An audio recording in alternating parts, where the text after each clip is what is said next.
My friend Samantha and I were so excited to take a road trip together to go hiking somewhere further from home. We'd been talking about it since we graduated college a few years back and finally found the time. Well, she always made the time. It was mainly me that had trouble balancing work and anything else. Looking back now, I wish I'd spent more of this trip focusing on Sam, the scenery, and being present in the moment. I wish I'd been a better friend. Sam was the most excited for our trip. The week before we left, she was texting me about the restaurants and the area and stuff to do. She even made a Spotify playlist with both of our favorite songs. I felt bad for putting the trip off for so long. We got to catch up, explore, and try cool food. We had a great trip, up until the final hike. We're both in decent shape, and since we had the supplies and plenty of daylight, we decided we were going to try a longer, unpaved trail that went around the beautiful lake. It was the last hike of our trip, and we decided to take a more difficult and less crowded trail. Initially, it was a wonderful hike. The water was such a surreal shade of blue, and the pine trees along with the rolling hills were breathtaking. The air was thinner than we were used to, but also refreshing. As we hiked around one bend, I almost ran right into Sam's back. I'd been falling behind, focusing on placing my feet in exactly the right locations in the soft dirt so I didn't go sliding down 20 feet to the shore. Sam stood frozen, a deer in front of her blocking the trail. As I approached with my backpack jingling and breathing heavily, the deer stood for a moment, tilting his head sideways at me before darting back into the pines. She looked back at me, her face tight. "Did you see that?" she asked. The deer? Yeah, it was pretty magical. She gave a little laugh as she started up again, so we could both move on to the section of the trail that had sturdier footing. No, I mean something wrong with the deer. It was way too comfortable around me, and I don't know if you could see or hear it, but it was drooling and making these weird sounds. We continued on in silence after that, as we focused on our footing and scenery, stopping every now and then to take pictures. One time, when we were stopped, we heard rustling to our right, higher up on the hill. I got the bear spray out and held onto it. It seemed to be walking parallel to us, roughly matching our pace. It sounded big too. Eventually, the hiking trail rose to meet the higher part of the hill, and I couldn't help but sigh in relief. I'd been so worried I'd roll my ankle and tumble back down the mountain, so it was good to have more room so I wasn't walking right on the edge. Back in college, I'd sprained my ankle pretty badly, but couldn't afford to see a doctor. It healed a bit oddly, and since then my ankle has been iffy. After a while, I needed to sit for a moment. Walking uphill for an hour, I was struggling. Maybe I'm a bit more out of shape than I'd been willing to admit to. Sam sat with me for a moment, but then she saw some wildflowers about 10 feet into the woods and left to go take a quick picture. With her gone, I felt a sudden chill. Something was watching me. "Sam?" I called out nervously as the rustling grew louder. I gripped my container of bear spray tightly. It stepped out of the woods and it was just a deer. Or more specifically, it was the deer. The same deer from earlier. Now that she had pointed it out, I could see what she was saying. The deer had no issues approaching me. It was scrawny, walked slowly, but like I had a bit too much to drink. It was definitely drooling. I jumped up and waved my arms at it to go away. I knew it was sick, and the poor thing was confused and probably suffering, but it creeped me the hell out. It cocked its head and seemed to be studying me, looking me up and down. It approached me and made some sort of gasping sound. It was opening and closing its mouth in a way which deeply unsettled me. "Sam!" She came running towards me from the woods, and when I turned back, it had gone. "Are you okay? What happened?" The creepy deer was back. I know it sounds a bit silly, but I think it's been following us. Do you think it's rabid? Poor baby, she said sympathetically. Possibly. Either way, we should probably let the park rangers know just in case. We had decided to stick together, but after a few miles, she ended up ahead of me again. She tends to inch forward to get pictures, whereas I tend to walk past sites, then have regrets and double back to take pictures. I had walked back a bit and was sitting down angling my phone weirdly to try and fit the scene in front of me into the frame which I had. That's when I heard Sam's voice, but I couldn't make out what she was saying. "Hey, Al, be right there," I said, my voice raised slightly. I assumed she was talking to me. Then she screamed, "Sam!" I stood up and tried to walk quickly and carefully as possible. Her screaming changed from fear to agony, and it sounded like she was sobbing. I wasn't sure what happened, but I could tell she was scared and likely hurt. I suddenly realized I was still holding our only canister of bear spray. Against my better judgment, I started running as fast as I could, and for a while, I was making good time. But then my left foot landed on a patch of soft dirt at the edge of the trail, and my ankle rolled, and before I knew it, I was falling. I don't remember hitting the ground, but I remember opening my eyes, flat on my back, about 15 feet below where I had been standing. It was also dark outside. We'd started hiking at least 7 hours before sunset.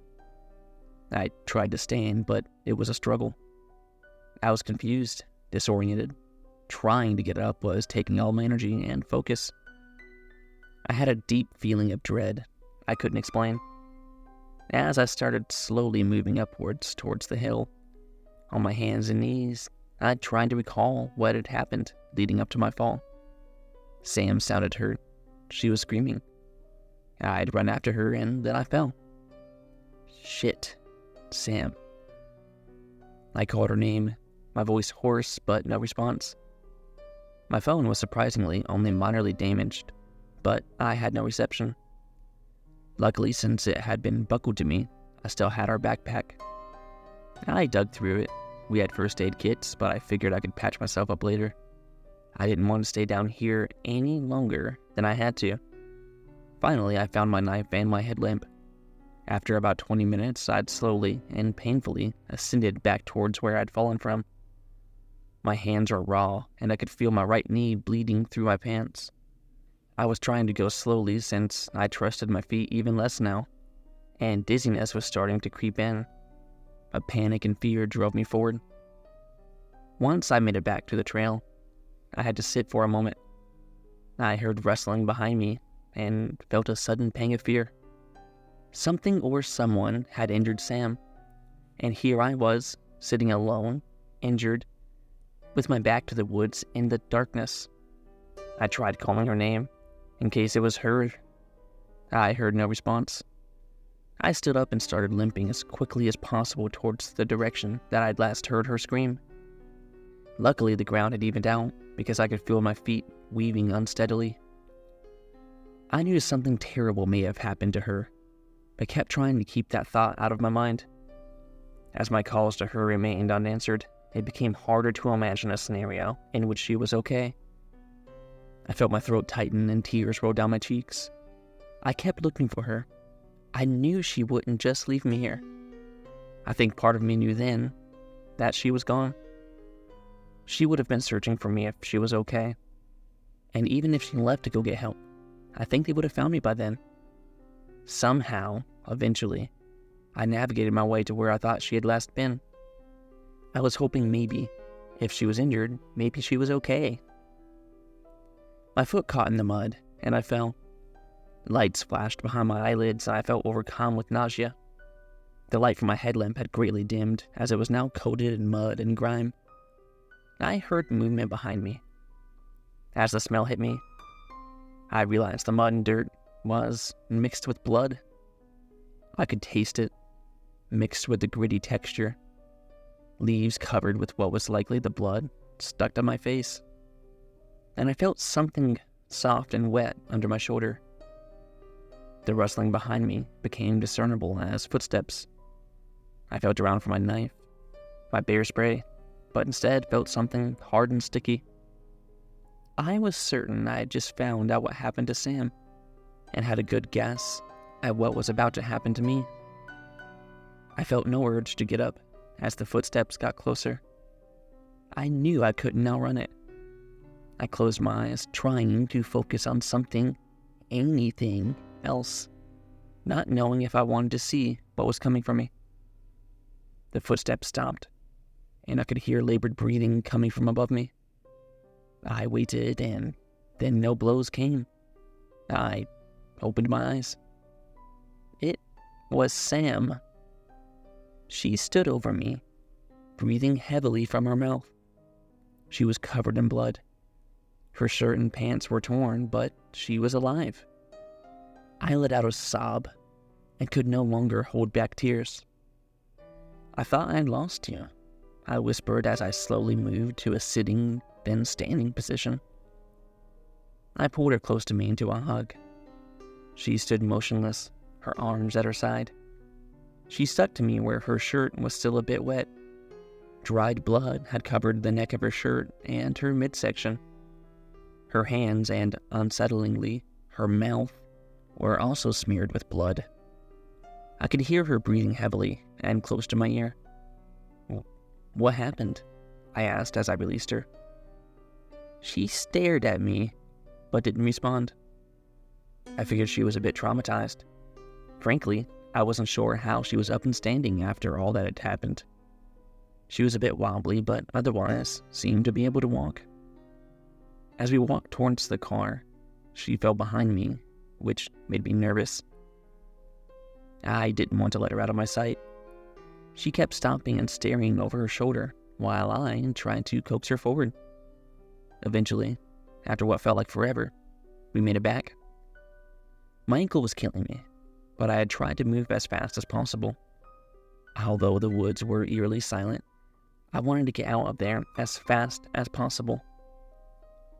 We got to her car, and I was debating if we should drive ourselves to the hospital or call 911. I had this feeling of terror that I couldn't shake. I pictured us making it all the way here to the car, and then something breaking the windows in, attacking us. I decided that we needed to leave right now. "Do you have your keys? Do you think you can drive?" I asked. She had no Jeep pickup, and was very sensitive about other people driving her baby. Plus, I wasn't sure I could drive, with my ankle in the condition that it was. She said nothing. She cocked her head up at me. I know, we look like we've been mauled by a bear. I caught myself and winced, feeling suddenly insensitive. She clearly had been attacked by something or someone. When she said nothing, displaying no emotion or reaction, I cautiously continued. "I have a bad feeling. I think we just need to get out of here, like, right now. I'd rather call for help when we're back on the main road, or just drive straight to the hospital." She remained motionless, staring back into the woods, and I wondered if she'd lost her keys in whatever struggle she had. Luckily, I had her spare with me. I unlocked the doors, and she continued to stand outside. I realized I would need to punish my ankle a bit more, because she was far too out of it to drive. I slid in, but she remained motionless. "Sam, get in, please. Something is still out here." She was licking her lips, staring back at me again. In the darkness, her blue eyes looked almost black. I limped back out of the seat and opened the door for her, and guided her in. I buckled her in after she made no move to do it for herself. We drove, and the headlights of passing cars illuminated the interior. I kept checking on her out of the corner of my eye. She was breathing in and out of her mouth, and she was staring at me. I noticed now, in the better light, that she was drooling. "Hey, how are you doing?" No response, but she began opening and closing her mouth. making a wet, gasping sound as she breathed in and out. Her breath reeked, and her teeth were tinged pink. I don't have much medical knowledge, but I was worried she had punctured a lung due to the strange sounds she was making. Hold tight, we're about 20 minutes from the hospital. Despite my ankle, I drove as fast as I could. We made it there in 10 minutes. As we pulled up, I helped guide her out of the car and walked behind her, studying her. I noticed something. Her shirt was on inside out. It hadn't been this morning. Likely because of how we looked, they found rooms for us immediately in the emergency room. I had a bad sprain and a concussion, and would need a few stitches, but it felt so good just to be out of those woods. I asked the nurse that came to check on me about how Sam was doing. I mentioned to him I'm not sure if she was attacked by an animal or a person. I mentioned what I had noticed about her shirt, and that we may have encountered a sick animal, in case any of that helped. When he returned, he was clearly distressed. Sam was gone.